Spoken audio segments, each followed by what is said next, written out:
Ya, bismillahirrahmanirrahim. Assalamualaikum warahmatullahi wabarakatuh.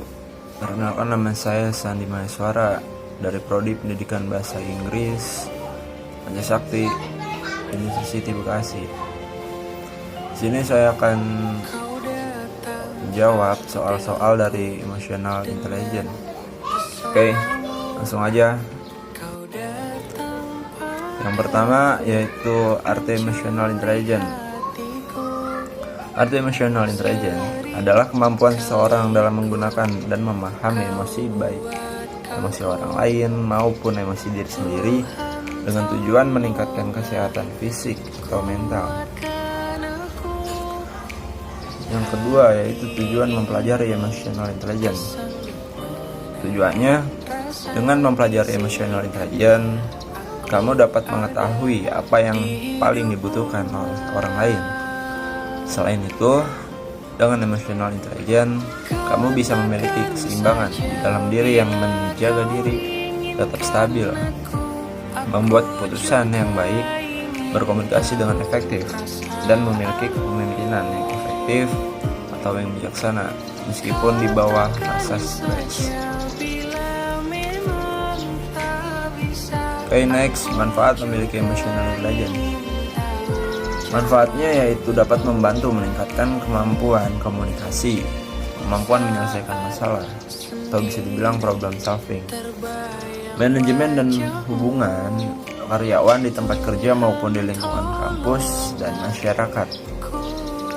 Oke, selain itu, memiliki karyawan dengan kecerdasan emosional juga memberikan kontribusi pada perusahaan. Contohnya seperti menaikkan income di perusahaan yang lebih besar. Okay, next, prinsip pengembangan emotional intelligence. Yang pertama yaitu ranah intra pribadi. Ranah ini terkait dengan apa yang biasanya disebut sebagai inner self atau diri terdalam atau batiniah. Yang kedua, ranah antar pribadi. Ranah ini berhubungan dengan apa yang dikenal sebagai keterampilan berinteraksi. Oke, yang ketiga yaitu ada ranah penyesuaian diri. Ranah ini berkaitan dengan kemampuan kita untuk menilai dan menanggapi situasi yang sulit. Yang keempat, ranah suasana hati umum. Ranah ini berkaitan dengan pandangan kita tentang kehidupan, kemampuan kita bergembira sendirian dan dengan orang lain.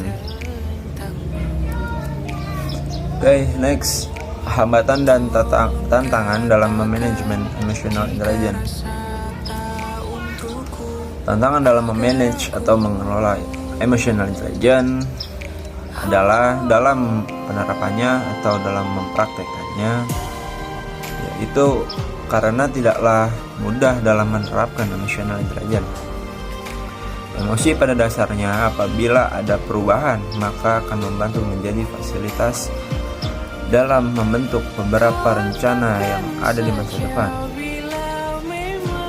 Oke, itu yang pertama. Dan yang kedua, emosi positif yang ada mampu menjadikan organisasi memori sehingga mampu membuat materi kognitif tersebut lebih menyatu dan munculnya beragam ide yang sesuai. Emosi juga membuat seseorang terbantu untuk keluar dari sebuah proses atau sebuah masalah dan lebih memfokuskan diri pada kebutuhan yang pada dasarnya lebih mendesak, dan kecerdasan emosi juga mampu digunakan dalam membantu dari kinerja yang bertugas pada kecerdasan yang kompleks. Emosi dari suasana hati menurut peneliti mampu berdampak positif apabila sedang bahagia, karena akan berdampak pada pemecahan masalah yang lebih kreatif. Dan seseorang yang sedang dalam suasana hati yang bahagia akan cenderung mampu memilah permasalahan yang lebih mendesak untuk lebih didahulukan untuk diselesaikan. Oke, next, implementasi di lingkungan kelas, yaitu ada 5. Kemampuan mengenali emosi diri. Yang kedua, kemampuan mengelola emosi. Yang ketiga, kemampuan memotivasi diri. Yang keempat, kemampuan mengenali emosi orang lain. Dan yang kelima, kemampuan membina hubungan. Oke, langsung aja yang pertama, kemampuan mengenali emosi diri. Seseorang yang mampu mengenali emosinya akan memiliki kepekaan yang dalam atas perasaan yang muncul seperti senang, bahagia, sedih, marah, benci, dan sebagainya. Yang kedua, mengelola emosi. Meski sedang marah, orang yang mampu mengelola emosinya akan mengendalikan kemarahannya dengan baik. Tidak teriak-teriak atau bicara besar, misalnya seperti toksik. Oke. Yang ketiga, kemampuan memotivasi diri. Ia punya harapan dan optimisme yang tinggi sehingga memiliki semangat untuk melakukan sesuatu aktivitas. Yang keempat, kemampuan mengenali emosi orang lain.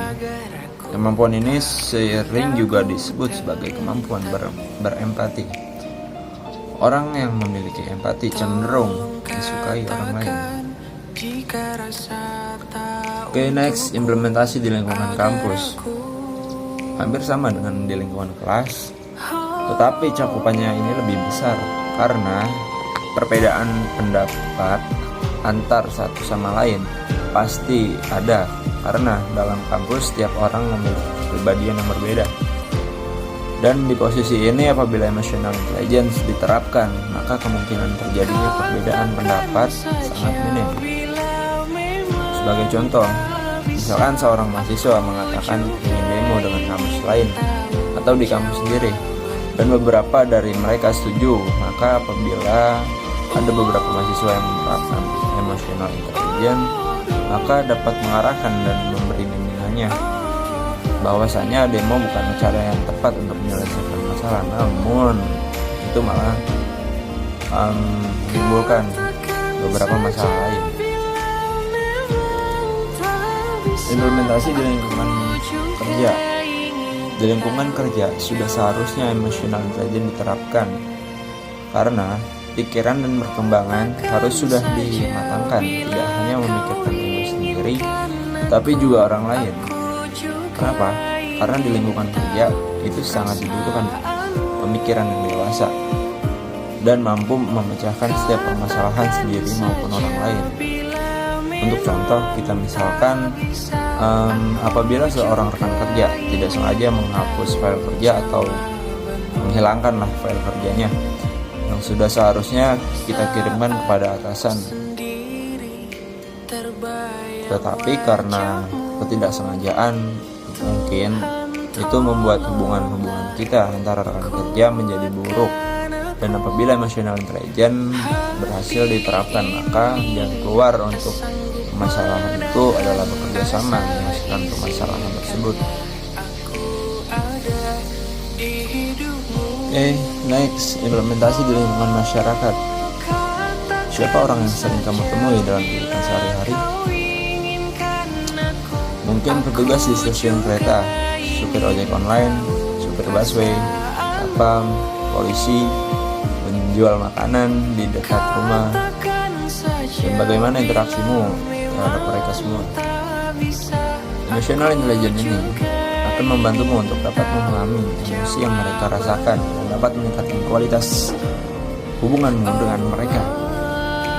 Dan bagaimana sekarang menurutmu emotional intelligence adalah sebuah skill yang sangat bermanfaat, bukan? Jangan khawatir, kamu bisa meningkatkan emotional intelligence ini. Oke, next, implementasi emotional intelligence di era digital. Kalau sudah digital semua, apakah kita masih perlu kecerdasan emosional IQ? Kan sudah digital, apa ya kita masih membutuhkan yang lainnya gitu? Mesin sudah bisa menggantikan peran manusia, tetapi kita sepakat bahwa justru pekerja digital makin membutuhkan IQ. Penyebabnya karena unsur kemanusiaan makin langka. Menurut John Naisbitt telah meramalkan dalam bukunya High Touch, makin canggih, teknologi makin diperlukan, sentuhan rasa, tampaknya hal ini akan semakin terjadi. Robot dan mesin akan semakin murah, tapi tenaga manusia akan menjadi semakin mahal. Negara-negara maju sentuhan manusia sudah lebih langka, juga lebih mahal. Sebagai contoh, hal yang sederhana, cuci mobil atau cuci motor lah. Salah satu sudah menggunakan mesin, dan itu juga jauh lebih murah dengan mesin. Tetapi kalau mau dicuci dengan tenaga manusia, itu rata-rata lebih mahal. Bedanya sekitar 5.000 sampai 10.000 rupiah. Maka sangatlah diperlukan emotional intelligence ini untuk menghadapi era digital yang semua serba instan. Kita sebagai manusia harus lebih hebat dari robot dan kawan-kawannya. Maka perlu untuk kita mempelajari emotional intelligence ini.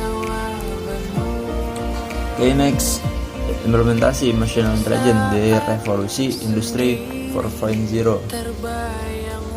Pentingnya pendidikan soft skill untuk para mahasiswa perguruan tinggi saat ini tak hanya membekali anak didiknya dengan ilmu pengetahuan dan hard skill saja, tetapi juga mulai melakukan pengembangan soft skill.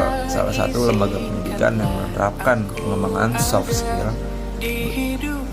begitu juga dengan lembaga pendidikan dan latihan aparatur tentunya sudah harus merubah arah kebijakan diklatnya dengan perkembangan zaman revolusi industri 4.0 ini.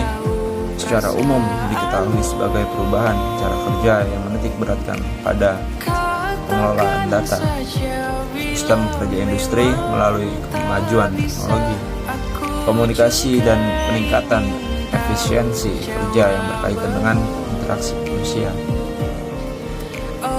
Okay, next, implementasi emotional intelligence di Society 5.0.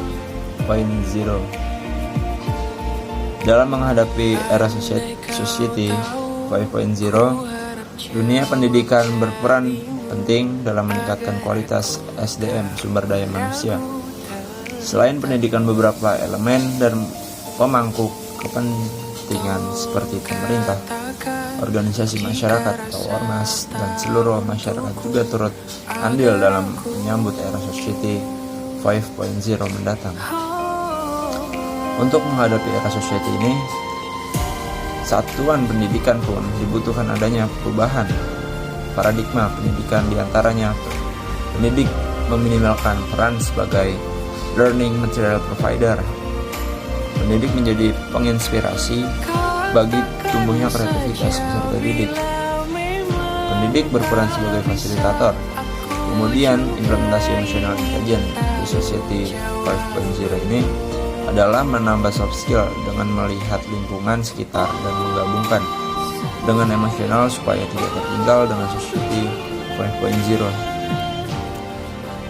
Oke, sekian dari saya. Jazakallahu khairan wa walhamdulillahirabbil alamin.